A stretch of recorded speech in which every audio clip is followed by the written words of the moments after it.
Bonjour à tous, on se retrouve pour une nouvelle position avec ici une position de finale, une étude, assez intéressante, j'espère en tout cas. Et avec les blancs, il va falloir gagner. Alors pourtant, on a quand même pas mal de matériel en plus, évidemment. On a une tour et un cavalier en plus par rapport à l'adversaire. On a un pion aussi, mais l'adversaire en a un aussi. Par contre, le pion, évidemment, des noirs, le pion de l'adversaire est proche de la promotion et peut faire dame en un coup. Donc évidemment, s'il se transforme en dame, on a peu de chances de gagner. Après, évidemment, comme c'est une étude, évidemment, même s'il se transforme en dame, on va gagner quand même, parce que il va y avoir évidemment des coups tactiques intéressants avec des positions, une position particulière. Donc on va quand même rechercher des coups forcés, avec le but en priorité évidemment d'arrêter le pion qui menace de faire dame. Alors ici on est un peu bloqué par le roi blanc, puisque celui-ci est sur la colonne du pion, donc la tour ne peut pas revenir à temps pour contrôler le pion. Par contre il y a des échecs possibles, mais si on fait un échec par exemple en E6, ça va pas nous aider beaucoup, puisque le roi noir va revenir peut-être en G7, et là on n'aura pas d'autre échec que revenir avec la tour, et c'est un risque même de ne pas être très bon par la suite. Dans tous les cas, il pourra revenir où il était, donc ça change pas grand chose. Le pion noir fait dame sur échec, donc à moins qu'il y ait une pointe incroyable, on ne peut pas vraiment se le permettre, parce qu'après, quand il aura sa dame, évidemment, si c'est à lui de jouer encore après, sans qu'il soit en échec, évidemment, s'il peut bouger sa dame, il y a toutes les chances qu'il puisse continuer à faire des échecs et faire au moins un échec perpétuel. Donc ici, le seul coup forcé qui reste à notre disposition, c'est le pion qui avance, parce que sinon on n'a pas trop d'options différentes. Donc le pion avance, on va pas chercher... Alors si vous voulez chercher la position, évidemment, la position de départ, faites-le, c'est un bon exercice, sans bouger les pièces évidemment, mais c'est quand même difficile, donc ici on va bouger les pièces directement. H5 échec avec 3 cases pour le roi noir, une qu'on peut éliminer tout de suite. C'est celle-ci, la case en F6, puisque on a un mat en un coup. Alors là, évidemment, vous pouvez le chercher et le trouver assez facilement. Avec la tour, protégée par le cavalier, voilà, c'est bien mat. Il n'y a plus de cases pour le roi. Le deuxième mauvais coup pour les noirs, il est simple aussi, c'est prendre le pion. C'était un pion poisonné, puisque la tour va faire échec et revient protéger la case de promotion, et là évidemment on va gagner facilement. Donc le seul coup des noirs, c'est bien le roi qui vient en H6. Seul coup. Alors ici on aurait plusieurs options, mais il faut quand même conserver le coup forcé, l'échec, parce que si on veut tenter de le mater avec le coup de roi en G4, c'est pas suffisant, il va faire dame, et quand le cavalier va venir en F7, il va simplement bouger son roi n'importe où, et la découverte n'est pas suffisante pour gagner. Cavalier G5, il n'y a pas de mat, et même si on gagne la dame avec tour F7, la finale est nulle, il peut prendre la tour et le cavalier et faire nul facilement. Il n'était même pas obligé d'aller en F8, mais c'est possible dans tous les cas. Donc ici on va continuer les échecs, évidemment. Il y a un échec de tour, mais ça ne va pas servir à grand chose encore une fois. Le roi va bouger et on va être obligé de revenir. Donc on continue l'échec et on le fait avec le cavalier cette fois. Et ici, par contre, s'il vient sur la découverte, là il va perdre assez rapidement, puisque, alors disons qu'il ne prend pas le pion et qu'il vient en G7 ou en H7, ça ne change rien. On fait le coup de cavalier en G5, donc là la différence c'est quand même qu'il n'a pas encore fait dame, et bien sûr, par rapport à tout à l'heure, toujours le mat, s'il vient en F6, on retrouve le même mat que tout à l'heure. S'il vient en H6, il y a un nouveau mat, mais il est direct aussi.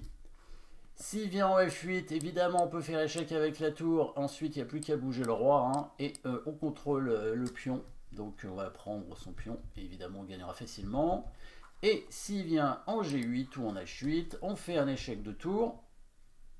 Le roi revient en G7. Et là, cette fois, on va pouvoir avancer le pion en H6. Parce que s'il prend, à nouveau, On a cet échec qui nous permet de revenir protéger donc la case de promotion, donc il ne pourra pas prendre ce pion.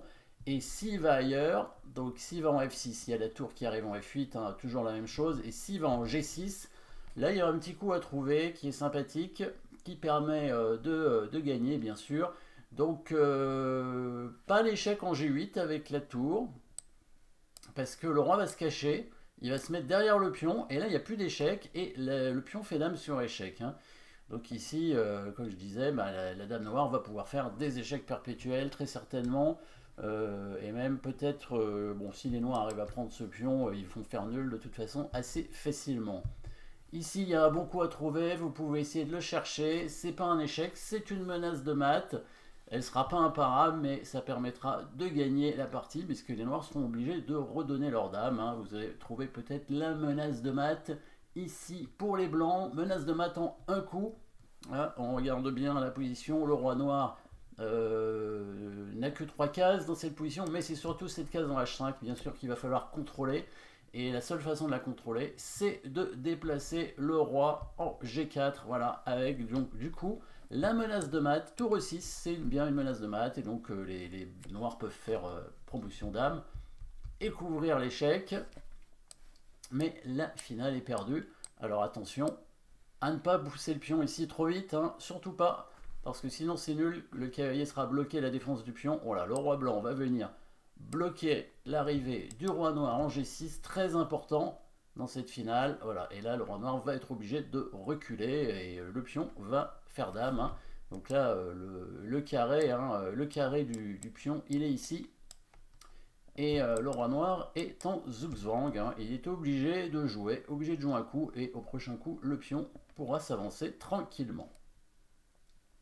Du coup, sur l'échec du cavalier, le roi doit prendre le pion ici pour éviter donc cet échec à la découverte. Et là, qu'est-ce qui va se passer dans cette position? On va continuer les coups forcés. Pour l'instant, on n'a pas le choix. Hein. Il y a des menaces de mat, mais le pion noir fait dame sur échec. Hein. Donc là, c'est pas bon. Hein. Donc on continue à faire échec. Voilà, c'est le seul qui reste. S'il vient en G6 pour aller attaquer le cavalier, on fait échec avec la tour de façon à essayer de revenir sur le pion. Donc on donne le cavalier, hein, tour G5 échec. S'il vient en H7, on va faire tour H5 et tour H1 comme tout à l'heure. Et s'il prend le cavalier, on fait échec sur la colonne F. Et après, il n'y a plus qu'à décaler le roi. Hein. Hop, et on arrête le pion. Bien sûr, on gagnera la finale.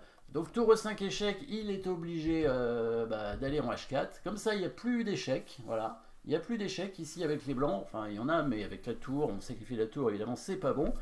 Et comment faire maintenant? Voilà, toute la pointe, donc c'était l'introduction, on va dire, hein, ces 3 premiers coups. Maintenant, on arrive dans la fin quand même de l'étude, avec un petit mat sympathique. Bien sûr, on va laisser faire dame, mais il va falloir trouver le schéma. Alors, le pion ne peut plus être arrêté, il va aller à dame, il fait dame sur échec, donc on aurait l'option de bouger le roi pour éviter l'échec, mais ça voudrait dire éloigner le roi et donc laisser des cases supplémentaires au roi noir, donc c'est pas ce qu'on va faire. On va évidemment couvrir l'échec, mais on va couvrir l'échec en faisant nous-mêmes échec. Vous avez trouvé bien sûr le coup, la manœuvre, c'est bien la manœuvre de cavalier ici pour pouvoir faire échec, et vous avez vu la suite peut-être avec le mat, cavalier en G5. Là, on menace évidemment de faire échec et au moins de revenir avec le cavalier pour protéger la case de promotion, par exemple. Donc il fait dame. On couvre l'échec de la dame avec le cavalier tout en faisant nous-mêmes échec. Donc ça l'oblige à bouger son roi. Et vous avez vu le mat final, bien entendu. La tour qui arrive. Le roi est obligé de se mettre en G2. Et on finit par le mat avec la tour en H2. Et oui, la dame, la nouvelle dame qui bloque le passage au roi avec un joli schéma de mat final. Donc voilà, petite étude hein, de Kasparian, hein, des spécialistes, problémistes des études, qui fait toujours des études assez spectaculaires. Et petite finale, tour cavalier, donc contre dame. Hein. Évidemment, la finale tour cavalier contre dame est nulle hein, en général, mais évidemment, il peut y avoir des positions ou tour cavalier gagne, puisque soit on gagne la dame, soit on mate, et l'inverse d'ailleurs, hein, la dame qui peut essayer de gagner aussi, hein, en gagnant simplement l'une des deux pièces, hein, elle gagnerait en finale technique, hein, dame contre tour par exemple, ce serait une finale gagnante. Merci d'avoir suivi cette position, n'oubliez pas de vous abonner et de mettre un pouce bleu si vous avez aimé cette position. A bientôt, merci.